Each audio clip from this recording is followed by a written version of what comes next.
आजकल तो ये वाली गाड़ी रखी हुई जिगर पार्ट, ये वाली ये मेरे पास ग्रैंडी खड़ी है, वो अगर आप देखना चाहें तो आप देख लो। और मैं प्रो लेवल का ग्रैंडी लवर था जब तक गाड़ी रखी। 3 दफ़ा इसके इंजन बने, 2 दफ़ा इसका बॉडी पेंट हुआ। सिविक की तो मैंने ऐसी की तैसी मचा के रखी होती थी। अगर उस टाइम मेरा सोशल मीडिया अकाउंट होता तो आज मेरी जो फ़ैन फॉलोइंग थी वो डबल होती। अभी सिविक वाले अटैच हैं, करोला वाले भी अटैच होते।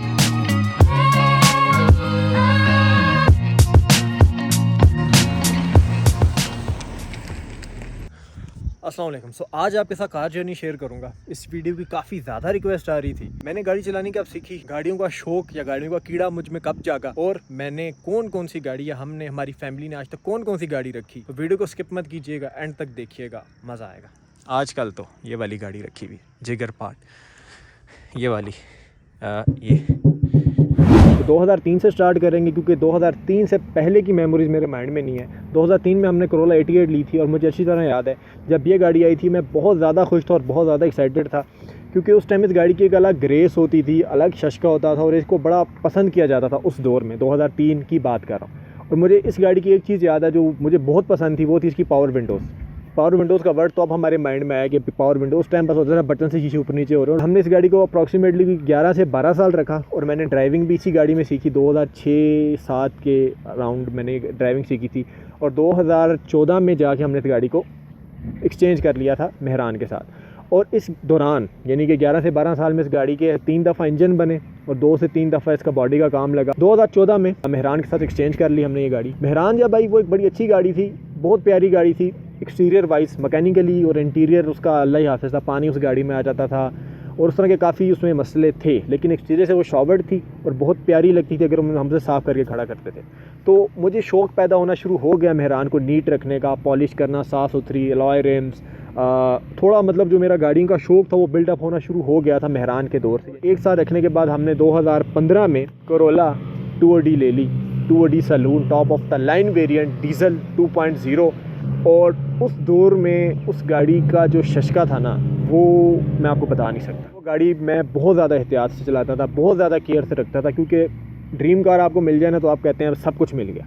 तो उस गाड़ी की मैंने बहुत ज़्यादा केयर की। उस गाड़ी पे मतलब होता था ना कि फॉग लैम्प्स और LED लाइट्स और इनका मुझे शौक़ काफ़ी ज़्यादा पैदा होना शुरू हो गया था उस दौर में। उस लिहाज से मैंने उसे बड़ी LEDs लगाई जो कि अब के अंदाजे थोड़ा शोखा फील होता है, बट उस टाइम शौक़ था। पहली अच्छी गाड़ी आई हुई थी हाथ में। 2OD को हमने कुछ 4 साल यूज़ किया, 2019 तक। 2019 के बाद हमने ले ली ग्रैंडी और 2019 यानी कि 4 साल का जो ड्यूरेशन था उस दौर में इस गाड़ी ने कोई काम नहीं खोला, बड़े अच्छी चली, बाबा ने भी बहुत चलाई। इस गाड़ी को हमने इन 4 साल में टोटल शायद 8 या 10 हज़ार किलोमीटर चलाया था। 10.5 लाख की बेची जो कि काफ़ी सस्ती बेची। उसके बाद 2019 में हमने ली ग्रैंडी। यहाँ से बहुत ज़्यादा इंटरेस्टिंग हो जाएगी वीडियो। बंदे ने हमें कहा कि एक मेरे पास ग्रैंडी खड़ी है, वो अगर आप देखना चाहें तो आप देख लो। अगले दिन जाके ग्रैंडी देखी। ग्रैंडी काफ़ी रफ़ कंडीशन में थी, मतलब गंदी हुई थी, अंदर बाहर से थोड़ी रफ़ रखी थी, शौक़ से किसी बंदे ने नहीं रखी हुई थी। मैनुअल ग्रैंडी थी 1.8। खैर वो गाड़ी तकरीबन 20-21 लाख में हमारी फ़ाइनल हो गई। बहुत साफ़ गाड़ी थी, इंजन वाइज मैकेनिकली बहुत प्यारी गाड़ी थी, लेकिन एक्सटीरियर में थोड़े से मामलात उसके थे, हल्के फुल्के टचअप्स आप कह लें। उस गाड़ी को बहुत नीट रखा, बहुत शौक़ किया और वो मेरी फेवरेट गाड़ी थी। आज भी वो फेवरेट है। 1-2 रीज़न्स को अगर हम साइड पे रख लें, वो आज भी मेरी फेवरेट है। आज भी मुझे अगर मेरे पास बजट हो, इससे हट के मैंने एक और गाड़ी लेनी हो तो ग्रैंडी मैनुअल में मैं ज़रूर लूँगा। उस जैसी पावर और ड्यूरेबिलिटी, उस जैसी क्वालिटी किसी सेडान में नहीं। वो बहुत प्यारी गाड़ी थी और मैं प्रो लेवल का ग्रैंडी लवर था। सिविक की तो मैंने ऐसी की तैसी मचा के रखी होती थी। कोई उस टाइम में सोशल मीडिया पे इतना ही नहीं था। हर एक प्लेटफॉर्म पे मैंने टोयोटा को डिफेंड किया था। अगर उस टाइम मेरा सोशल मीडिया अकाउंट होता तो आज मेरी जो फ़ैन फॉलोइंग थी वो डबल होती। अभी सिविक वाले अटैच हैं, करोला वाले भी अटैच होते मेरे साथ।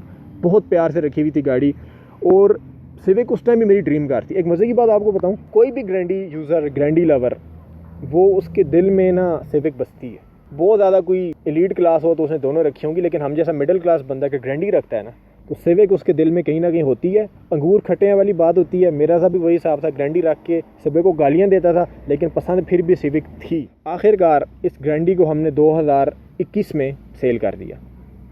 2021 में सेल करने की जो वजह थी, एक रीज़न तो ये थी वही जो मैं हर वीडियो में कहता हूँ कि XLI और ग्रैंडी में कोई फ़र्क नहीं है। एक दफ़ा इसी तरह मैं रावलपिंडी गया हुआ था, गाड़ी पार्किंग में खड़ी कर रहा था और सामने घर से एक बंदा आया, कहता भाईजान कितने की ली गाड़ी? मैंने कहा 22 लाख। कहता इतनी महंगी? मैंने तो 18 लाख की ली है, व्हाइट कलर में वो भी। मैंने कौन सी है? कहता एक्सएलआई। मैं कहा भाई ये ग्रैंडी है। कहता है सर देखने में तो सेम है। मैंने कहा इसमें 18 सीसी इंजन है, सनरूफ है, वो कहता है नहीं जी एक ही जैसी है जी। मैंने कहा ठीक है आ जा। तो उसके बाद थोड़ा माइंड में आना शुरू हो गया। एक ये रीजन थी। दूसरी रीजन थी हम गाड़ी बहुत ज्यादा संभालते हैं, तो कोरोला को संभालने का मजा उस तरह से नहीं आता। क्यों? क्योंकि एक बंदा जो कोरोला को 10,000 किलोमीटर रफ एंड टफ चलाता है और एक मेरे जैसा बंदा जो 10,000 किलोमीटर बहुत केयर से चलाता है, तो दोनों की गाड़ियां तकरीबन सेम होंगी, क्योंकि कोरोला इतनी आसानी से काम वाम नहीं खोलती अगर आपको रफ एंड टफ भी चलाओ। ठीक है, तो मैंने कहा ऐसी गाड़ी को संभालते हैं जो संभाली हुई नजर आए, पता लगेगा यार गाड़ी संभाली हुई गाड़ी है। वो गाड़ी सिविक को अगर आप रफ एंड टफ चलाएंगे ये अपना आप बता देगी, ये काम खोलेगी, ये इंजन के काम खोलेगी, गेयर्स के काम खोलेगी, मतलब इतनी सेंसिटिव कार है।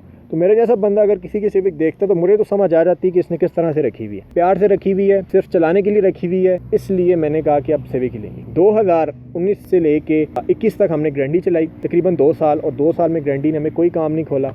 बहुत मज़े की गाड़ी थी। एंड पे कुछ और बातें आपके साथ करूँगा, ज़रा ये सिविक की कहानी आपके साथ कर लो। 38 लाख में हमने सिविक ली। 41 लाख की नहीं थी, लेकिन उस टाइम 6 महीने का टाइम था, 3-4 लाख ऑन था, तो बाबा ने कहा हमारे पास गाड़ी कोई नहीं है इस टाइम, तो यही वाली ले लो। हमने सिविक ले ली। मैंने इस गाड़ी को तकरीबन 10,000 किलोमीटर चलाया, 1.5 साल से ऊपर हो गया, 1 साल 8-9 महीने हो गए। 10,000 किलोमीटर चली है। एक चक्कर इसका हुंजराब का लगा है, 1, 2 या 3 चक्कर इस्लामाबाद के लग गए, उसके बाद ज़्यादातर गाड़ी खड़ी रहती है। उसके बाद हमने ले ली आल्टो। आल्टो क्यों ली? आल्टो की कुछ खास रीज़न नहीं थी। उस टाइम आल्टो सस्ती हुई थी, 13.5 लाख पे आई हुई थी, कोई गवर्नमेंट ने वो टैक्स वगैरह कम किए हुए थे। हमने कहा पापा को आल्टो ले लेते हैं और सेल कर देंगे ऑन पे, 2-3 लाख 4 लाख 2 लाख तो कम से कम फायदा दे के जाएगी। तो 3.5 लाख की बुक कराते, थोड़ा हमने भी डिले किया और पता चला कि गाड़ी वापस 15.5 की हो गई। खैर हमने बुक करा ली 15.5 में। 6 महीने बाद हमें डिलीवर हुई इसी साल, मेरे ख्याल से अप्रैल में डिलीवर हुई थी। अब तक जो फ्यूल की प्राइसेस थी वो भी कहाँ की कहाँ पहुँच गई हुई थी। उसके बाद जो ट्रैफिक कंडीशन, तो पापा ने कहा यार ये गाड़ी रख लेते हैं, क्योंकि अब वो खुशी से चलाते हैं आल्टो। सिविक को वो खुशी से नहीं चलाते, मजबूरी हो तब चलाते थे। बहुत से लोग हैं जो कहते हैं कि सिविक बहुत काम खोलती है, ग्रैंडी काम नहीं खोलती। मैं आपको सच बताता हूँ, मैंने ग्रैंडी रखी, सिविक ली। ग्रैंडी चली थी 40,000, ये भी चली हुई है 40,000। ग्रैंडी हुई भी थी रफ यूज, जो पहले जिसके पास थी रफ एंड टफ यूज हुई भी थी 40,000 पे। उसकी में ना वो मजा नहीं था। गाड़ी थोड़ी सख्त सड़क पे जाती थी तो कांपती थी अंदर से, गड़ गड़ गड़ अजीबो गरीब सी बातें आती थी। सिविक है 40,000 चली हुई है, अल्हम्दुलिल्लाह इसकी सस्पेंशन इतनी स्मूथ है, ब्रांड न्यू चला लो और ये चला लो कोई फर्क नजर नहीं आएगा। क्यों? क्योंकि ये गाड़ी प्यार से चली हुई है। गाड़ी आपके पास कोई भी हो, अगर आप उसे प्यार से चलाएंगे ना तो वो आपके पास ठीक चलेगी। अगर आप उसको हक समझ के बस ख़रीद लिया, मैं दबाऊंगा ऐसे, फिर वो आपके पास काम खोलेगी। तो उम्मीद है ये वीडियो आपको पसंद आई होगी। और ये तमाम गाड़ियाँ जो हैं ये मेरी नहीं है, ये मेरी फैमिली की हैं, मेरे भाइयों की हैं, मेरे पेरेंट्स की हैं, सब की हैं। बट इस वीडियो के पीछे एक व्लॉग भी शूट हो रहा है, वो भी अगर आप देखना चाहें यहाँ पे आप देख सकते हैं, अपलोड हो गया होगा।